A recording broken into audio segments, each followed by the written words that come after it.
Hello and welcome, heroes of time. My name is Vince Southblessed, aka the Indigo Babies, and this is another episode of Creative Technomancy. And we're going to be talking about how atheism is not scientific. So, firstly, I'm going to say that this video, I'm going to be talking about what I'm talking about, saying what I'm saying, and stating what I'm stating. But ultimately, this one's open for a question. So, it's more like, you or someone play the advocate if you want. I'm going to make a set of premises. But yeah, get back to me if you think that something that I'm saying in this particular bit is incorrect, be as pedantic, if that's the word, as facetious, as specific, as vague as you feel like you need to be. Because I am making a pretty definitive point as regards to my stance. So, firstly, I just want to show you some more of the Technomancy suite that I'm creating, and this is my holographic screen here. I just want to show this is going to be my next part of the application called SimUse, SimUs. I don't know how I'm going to pronounce it yet, but it's SIMUS. It's just taking a while to load up now for some reason. Talking about, here we go. Boom. So, here we go. Just a little simulation, and then afterwards you can go and you can scrub through and see what's going on. So with this particular part of the app, I'm going to be able to create loads of different simulations and just play with them, and then just generally tweak it to different things. It's actually a pretty satisfying thing to do. And when I put a fluid control system in there, so as you can see that you've got the blocks, you've got the catapult, when you can relatively quickly change the weights, change the sizes, change the shapes, change the angles, change the directions, change the force. It's actually quite a satisfying thing to play with and see it go over. So yeah, have a look at my videos called Technomancy suite, and you can see how I'm building that up there. But I use that as an example because obviously that is technically like a physics simulation, and that is the kind of science that almost I get the feeling like atheists feel like they have domain over those particular sciences. It's like they see a simulation like that, and there's an assumption that falls into atheism, or at least that falls into atheism more than it falls into spirituality. And so, as my first kind of premise that I want to lay out as it relates to, again, the statement that atheism is not science, is I want to clarify what my favorite science is and how I describe it. So obviously, I love physics, I love chemistry, I love biology, I love psychology. I like the sciences involved in marketing, neurosciences. I like the metaphysics. I like the spiritualities.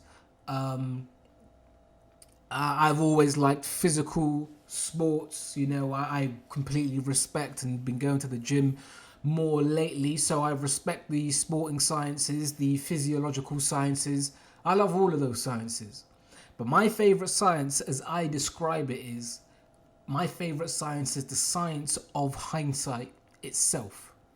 And so this is something that I see within people where it's clearly not their favorite science, because the thing about the science of hindsight is when your favorite science is the science of hindsight, you actually like being proved wrong. And I remember there was someone who used to be my friend that I was speaking to, and I remember she couldn't accept that I was being serious when I said that. But every single thing that I've ever learned has been on the other side of being proved wrong, and obviously something that I saw in that moment made me understand. So there's something that I like to talk about, which is chronological anchoring. So this is not just having a memory for things and facts, but having a memory for the things Sorry about that. The facts, the things, the facts, and their place within chronology. So what was thought about them at the time? What was the perception of them at the time? So just a little example of that. Chronological anchoring would be, because when I was, say, 8, 9 years old, 7 years old, internet wasn't widespread. Physically, some people had it, big ass phones, like mobile phones, literally had the little thing, you had to bring it all out and stuff like that, right? And obviously now everything's internet, right? So I could be telling somebody a story about how I was 6 years old and somebody forgot my birthday. Now, if I was articulating it through a chronological anchoring, if I was describing that to a younger person who's had the internet their whole life, I would have to articulate to them, forgetting somebody's birthday before the internet is not as big a deal as it is now, because you literally didn't remember people's birthdays. You know, like that it just doesn't mean the same thing as it does now. So you can say the statement, forgetting somebody's birthday, but if you chronologically anchor it, it meant something different in 1998 as it does now in 2023 going into 2024. So you've got the science of hindsight, which is literally, you have all your premonitions, your preconceived notions, your theses, your theorems, your theories, and then there's what actually happens, and that's the truest science. And then you have the chronological anchoring, which is, well, maybe you're looking at the hindsight of something that you will be able to see more than once, and then you remember exactly what it was like each individual time, and you don't just erase the previous notion for the newer notion, even though the newer notion now might be the correct one. So you might like for instance, you might have been friends with somebody, and you might have been friends with somebody based on a particular notion, right? Like this person, let's say it was like, this person's polite, so I'm friends with them, and you met them once and they were polite, and then the next time you met them, it was like, they're rude. And so because they were rude, you're now no longer friends with them. But it would be up to you to decipher, again, if you're looking at it from the place of chronological anchoring, when they were rude to you, does that actually negate their politeness originally? And I use that example because in that example, it can go both ways. Somebody can do something to you which is rude, which makes you realize, do you know what? That person was always rude. It just hadn't come out yet. Or I just didn't see it for what it was. I was giving them too much grace. And also, somebody can do something and it be rude, and it be like, no, do you know what? The first time I met them, they were polite, but this time I've met them, they were rude. And me personally, I'm not on it like that. So, given that being the case, that you got the hindsight, you've got the chronological anchoring, what this all comes down to is primary evidence. And again, this is how I base my scientific notions. All of my scientific notions are based around primary evidence. And so, again, when I get into conversations, first thing first, just because of how I look visually, people don't want to take my opinion seriously. That's neither here nor there, but that is something. Secondly, maybe kind of aligned to the same thing, I've met many scientists across the whole of my life, and I've had conversations with them about the fringes of science. So now I'm talking to a scientist, right?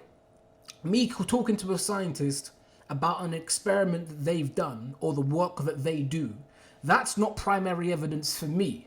But what that is primary evidence of is that conversation. this is what an actual scientist, the understanding.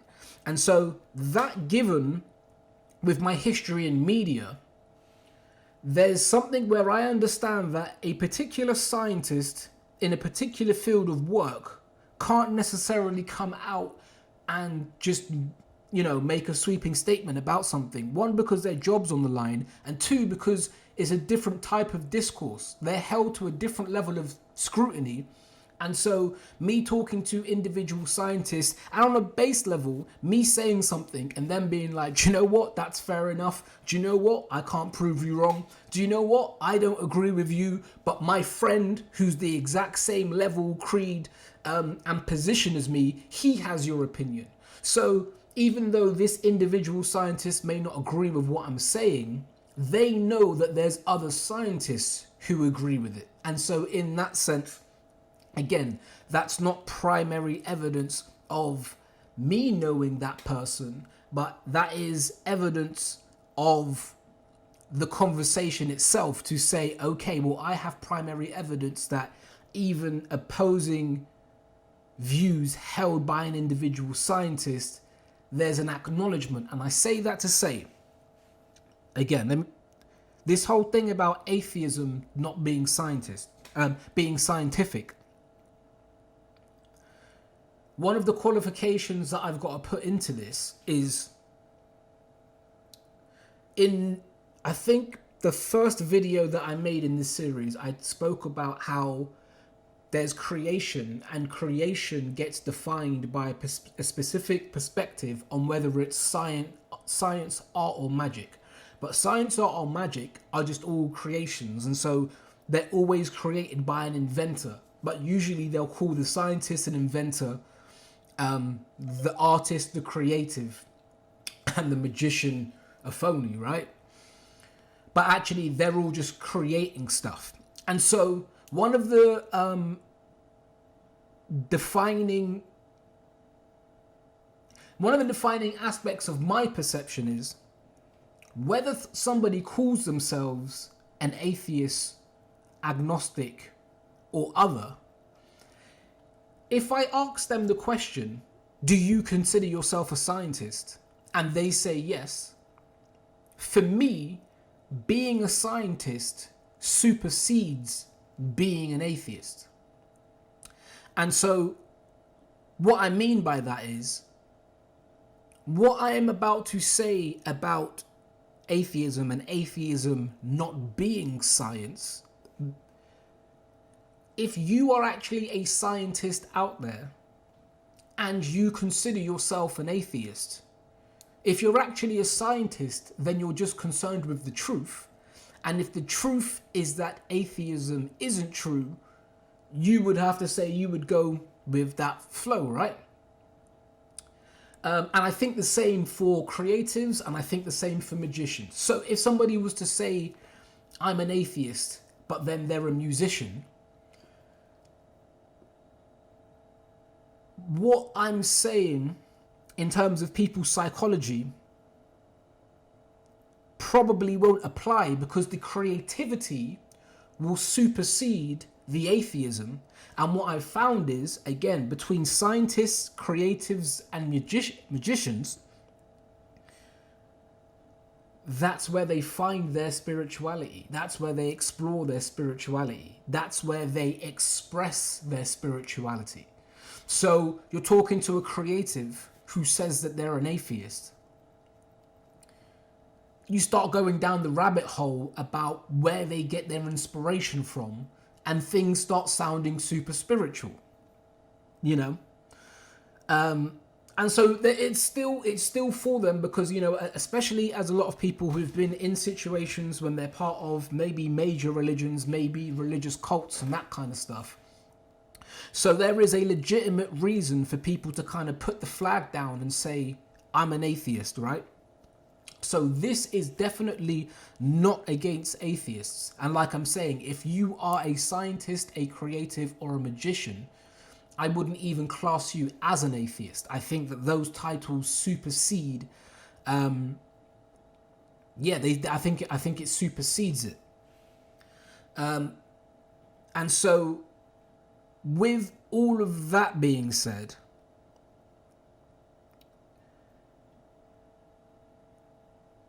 because I'm wondering if I want to go straight into the examples or if there's just a little bit more qualifying that needs to happen with this.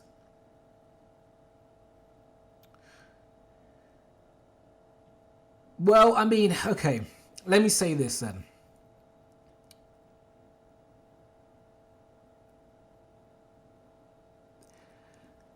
A few years back, let's say 60, 70, 80 years, we were in a state of capitalism where what we now consider psychopathic traits were being they were being honored in terms of leadership and moving, conglomerates forward. And then we kind of come into this space where we've diagnosed it to the point where we say there are people out there who actually don't feel love. They don't feel love. Now again, chronologically anchor it. Come with me in this journey on a chronological anchor, right? Let's go back that 70 years time. Let's sit in one of those board meetings with that psychopathic CEO who doesn't feel love, which is the reason why he's been able to move so quickly within the company and take the position and take the company to where it needs to be in terms of how it gathers its resource, how it compensates its employees, etc. This sort of stuff, right? So, in that boardroom, when the CEO says, love is not real, it's just a bunch of chemicals in your head, what would be the counteraction to that? And the reality is, like a lot of things that we explain, there isn't a direct counteraction. What there is a shared notion that because I know what love is, and the person to the left of me knows what love is, we describe other things in relation to that common feeling that we actually have. The scientific articulation of love is not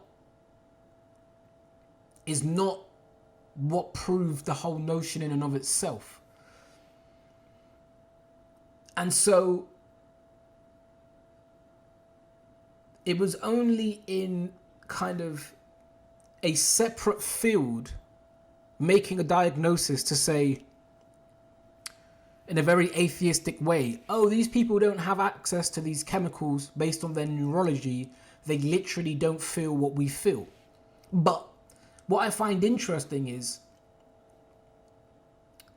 if you wanted to take a completely atheistic approach, those psychopaths could argue that they are proof that love doesn't exist.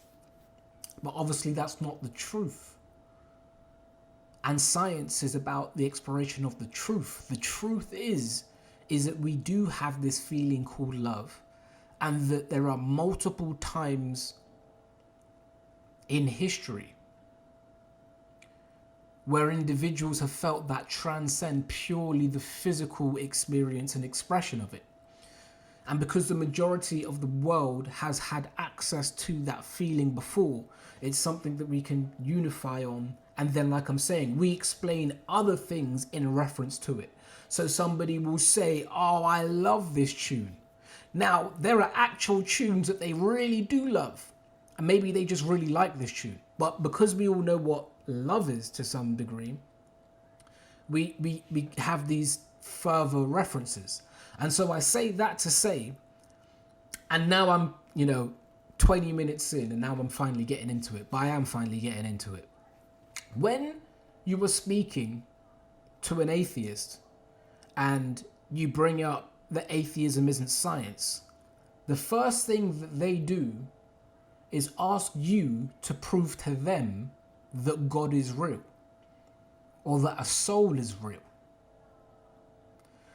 And I'm not going to get into this on a long one, but one of the things that I realized in my late teens from debating atheists is just because I know I have a soul doesn't mean that everybody else has got one.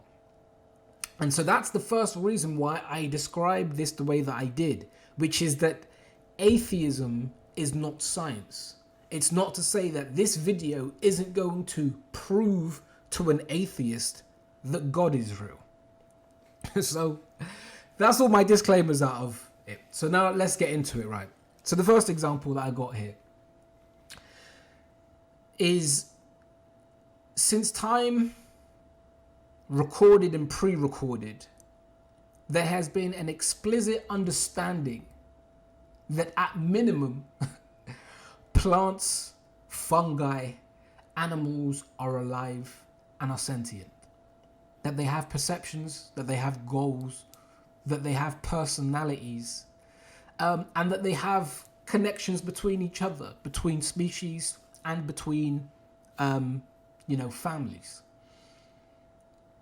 Then, through atheism, there's this notion that they're not really that alive, that they're not alive like we think they're alive, that they're not really sentient, that they're not really thinking, that they don't really have a perception, that they're more like a wind-up toy than they are a smaller and larger, maybe simpler, maybe more visually complicated versions of us, but that ultimately they are so much of a simplified version of our ability to manipulate and intellectualize, that actually they're not sentient in the way that all of our myths and that all of our histories have stated. I don't know one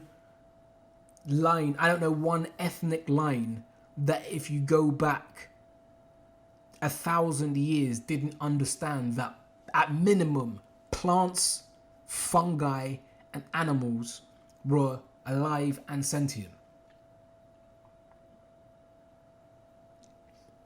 Then some experiments get done, I'm pretty sure it was in the 70s, when they attach equipment for reading the electrical feedback from plants. They approach the plants with things like water and fire, things that are good for it, things that are bad for it. They get a certain amount of readings and then they're like, oh yeah, no, they are alive. So my question is, from the point of chronological anchoring, what was actually the science as to why they weren't alive? Like, from the atheist perspective, what was the actual logic that made it so that they are not alive? Because, one, even by now their own measure, they were wrong.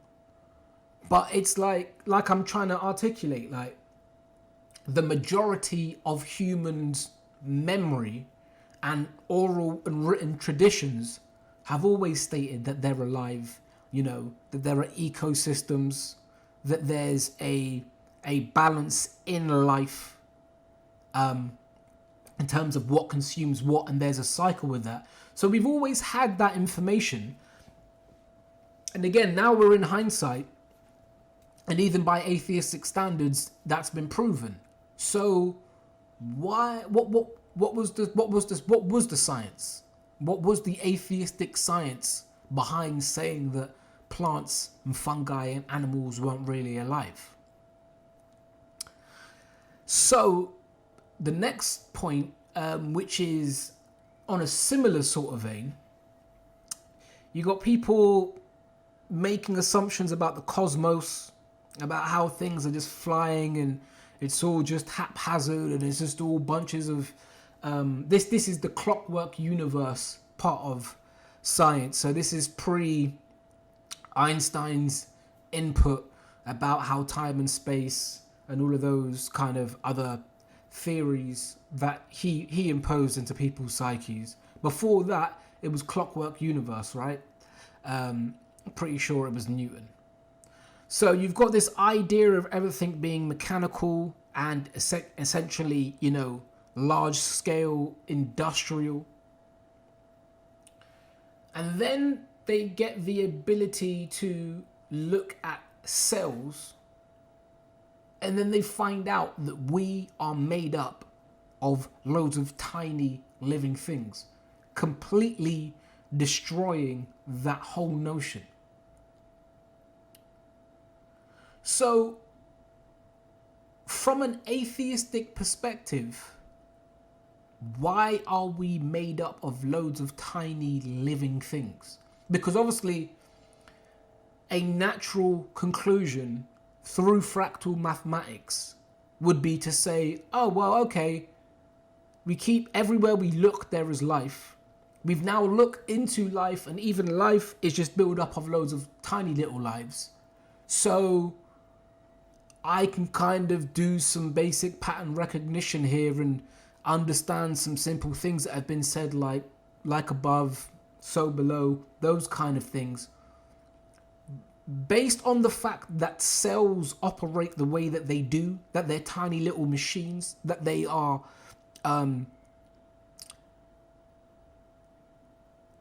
parallel in a sense to machines that we create in terms of transport and combustion and translation and computation. All of these sorts of things happen on a cellular level. And then there's our level where we do. What's the atheistic logic as to, one, why that was the case, and two, where that logically predisposes perspective goes as you either go up, sideways, left, right, back, forwards, whichever direction you want to look. The fact that we are literally made up of tiny little living things that have their own jobs and their own I'm going to say personalities, but, you know, if you think about how they say, quote unquote, cancer starts and all of those types of things, that's about rebellious natures within your own ecosystem. So then that would give rise to the fact that there are choices being made by the cells in your body. What's the atheist explanation for being made up of tiny little living things? And what is the atheistic projection of what that means in terms of pattern recognition? If that's recognizable by our perspective. We look out and we see a whole lot of stuff. We look in, we see a whole lot of stuff. Again, I don't know where,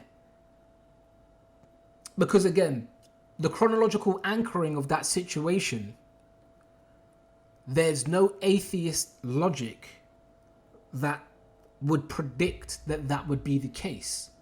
But there's definitely spiritual logic that would say that that would be the case. But again, I'm just talking more about the atheism here. So the next one I want to talk about is the placebo effect. Now, the placebo effect is an interesting one. If any of you have ever had a conversation along these lines of an atheist, I'm sure you've got atheists in your lives, atheists that you don't like, atheists that you like, atheists in your family, atheists at work. So if you ever got into one of these conversations, I always find it really interesting the tone of voice that an atheist will use when talking about the placebo effect, because it's as the placebo effect is not a scientific notion. So, for instance, I was having a conversation with someone and it was talking about astrology, and they were just saying that it was all nonsense, right? So they're saying that astrology is nonsense and that people just go to it to be able to feel good about certain things. But this same person needs prescriptive medication to deal with mental health issues. So at one point in the conversation, they said that astrology for those people was just a placebo. But my response was, but placebo is a scientific notion. So if astrology is a placebo, why wouldn't you take the astrology placebo rather than the prescriptive medication which has side effects? And again, this kind of stumps the conversation a bit, because a lot of times atheists will say placebo as if placebo isn't science. So in this notion, you've got two people who are feeling a level of depression. The tone that they use when they say placebo is as if to say that person who went to an astrologer, who heard something that made them feel better, that somehow that didn't chemically happen. But they've got deeper, again, by atheistic standards. As far as I'm aware, it's been shown that placebos work up to 50% of the time, and out of that 50% of the time, sometimes they work more than the prescribed drugs. So again, like I'm saying, you can tell that there's an unease within atheism and placebos, because placebos are real, but every single time they get brought up, it's as if it's not real. But what is first of all, that's an example of where, I think this is probably the most direct example where atheists didn't shift their notion. And so therefore, that's the reason why I'm saying atheism isn't science. Let me give you an example where I think they did shift their notion. Meditation. Again, when I was young, atheists would say that meditation doesn't actually do anything. Now, an atheist would never say that meditation doesn't do anything. In fact, quite a lot of atheists meditate. So on the one hand, I would want to use that as an argument against them. But in this conversation, I'm going to say, well, actually, no. That was one of the instances where atheists actually shifted with the science and just maintained their view that they don't think God exists.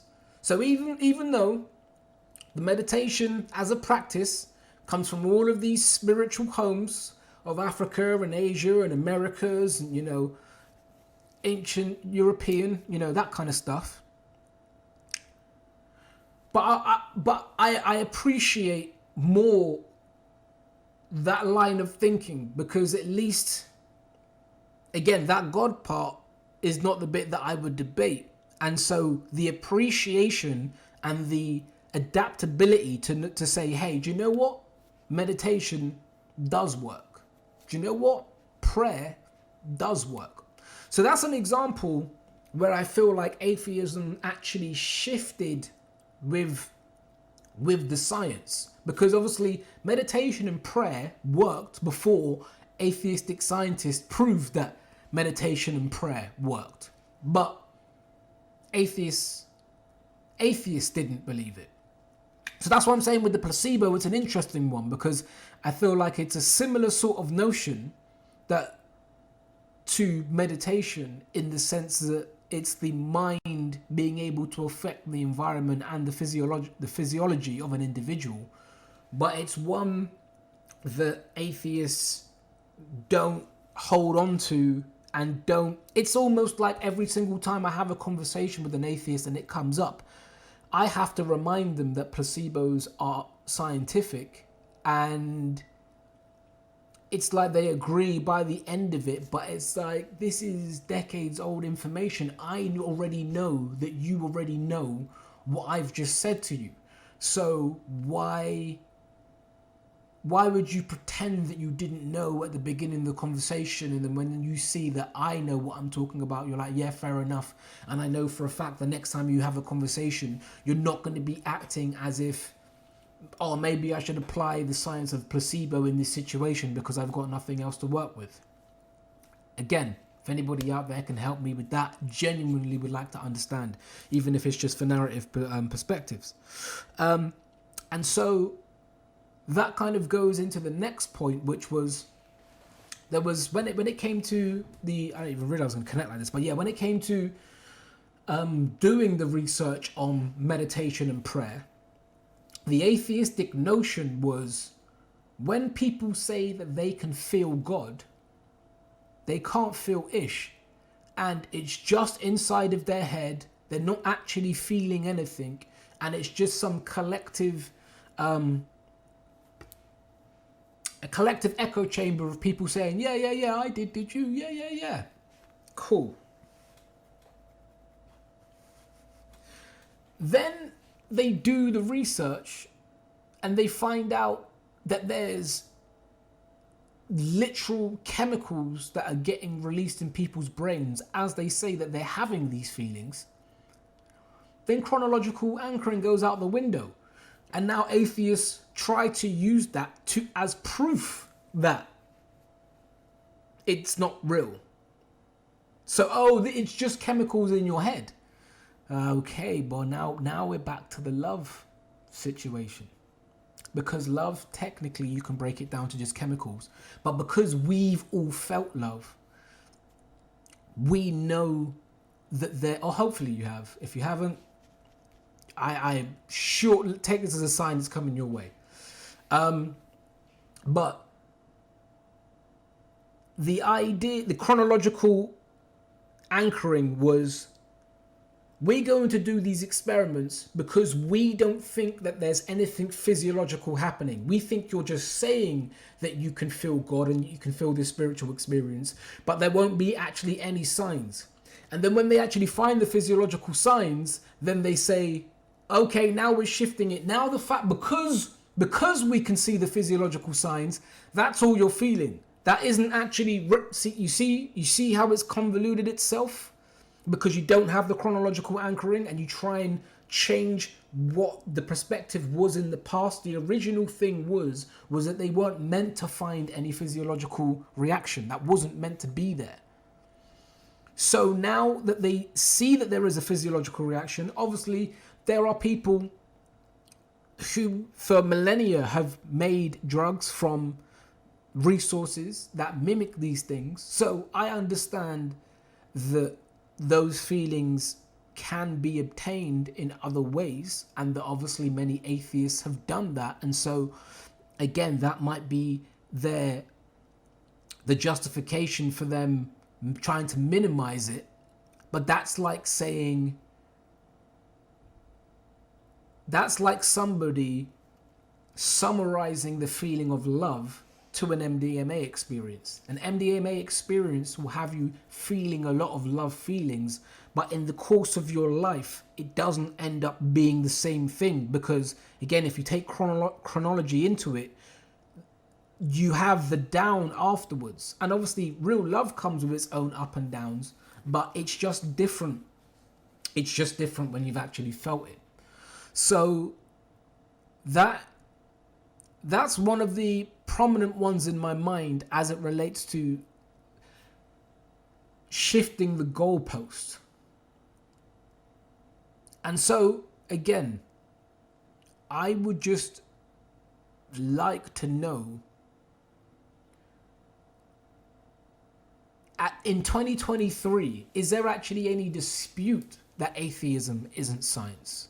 Maybe I haven't interacted with enough of the people who are talking nowadays, and maybe atheists just consider atheism a religion that they follow like everybody else's religion, and that actually they don't consider it any more scientific than anybody else's, and that they understand that there's just science, which is science, and then there's belief systems, and that atheism is just their belief system.